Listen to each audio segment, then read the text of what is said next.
நமசிவாய வாழ்க.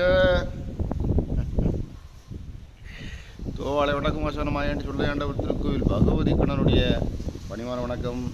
யூடியூப் நண்பர்கள், ஃபேஸ்புக் நண்பர்கள், வாட்ஸ்அப் குழு நண்பர்கள், ஆன்மீக நண்பர்கள் அனைவரையும் வணங்குகிற நமசிவாய வாழ்க. என்ன நடந்துகிட்ருக்குன்னா, வடி பூசுகிற வேலை நடந்துகிட்ருக்கு. நேற்று ஆதார பீடத்துக்கு நம்ம இந்த தகுடு பொதிஞ்சிருந்தோம். வெங்கல தகுடு பொதிகிற வேலை நடந்துகிட்டு இருந்து அதெல்லாம் கட் பண்ணி அமுச்சு விட்டாச்சு. அது வெல்டிங் வேலை, சால்ட்ரிங் வைக்கிற வேலை ப்ராசஸ் நடந்துகிட்ருக்கு.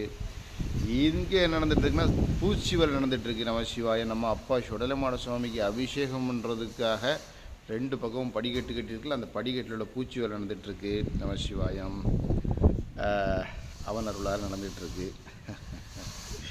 ஒரு வேலையை தொட்டால் அடுத்த வேலை ஒன்றுக்கு வந்துகிட்டே இருக்குது. முதல் நம்ம திருவாச்சி செய்கிறத ஆரம்பித்தோம். அதுக்கு பிறகு பீடத்தை பார்த்தா பீடத்தினுடைய வீதி காணாது. அதனால் 10க்கு 10 இந்த பீடத்தை கல்பீடமாக்கிட்டோம்.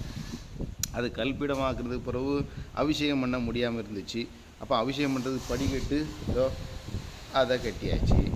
மறுபடியும் 2வது பார்த்தோம். சரி, நம்ம திருவாச்சி வேலையெல்லாம் முடிச்சுட்டு வரும்போது திருவாச்சி வேலை நடந்துட்டு அது நடக்கட்டுன்னு பார்க்கும்போது நம்ம ஆதார பீடத்தில் அந்த இடம் பார்க்குறதுக்கு கொஞ்சம் இதையும் திருவாச்சி வைக்கும்போது கொஞ்சம் பார்க்குறதுக்கு கொஞ்சம் வேறு மாதிரியாக இருக்கும். இது வச்சா ஐயா தங்க தேரில் இருந்த மாதிரி இருக்கும்.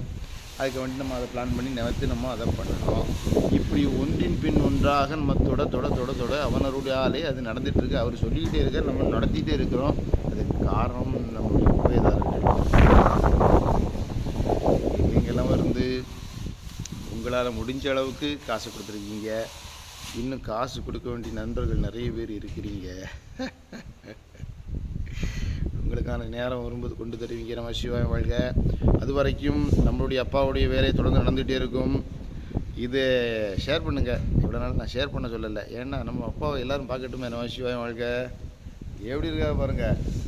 இந்த இடத்துல தங்க தேரில் ஐயா அப்படி இருப்பார். 12 அடி உயரத்தில் தங்க தேரில் இருக்கிறது மாதிரி நம்ம அதை பண்ண போகிறோம்.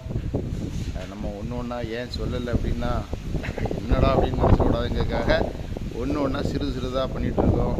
இது முடிஞ்ச உடனே தங்க தேர் மேலே இருக்கக்கூடிய நம்ம அப்பை வடக்குமாசான மாயாண்டி சுடலையாண்டவருக்கு பெரும் குடை விழா. சாதாரணப்பட்ட குடை விழா இல்லை, உங்களோட சேர்ந்து நம்ம அந்த குடை விழா நடத்த போகிறோம். அப்போக்கான குடை விழாவை பார்க்குறதுக்கெல்லாம் தயாராக இருக்கீங்க. நம சிவாயம்.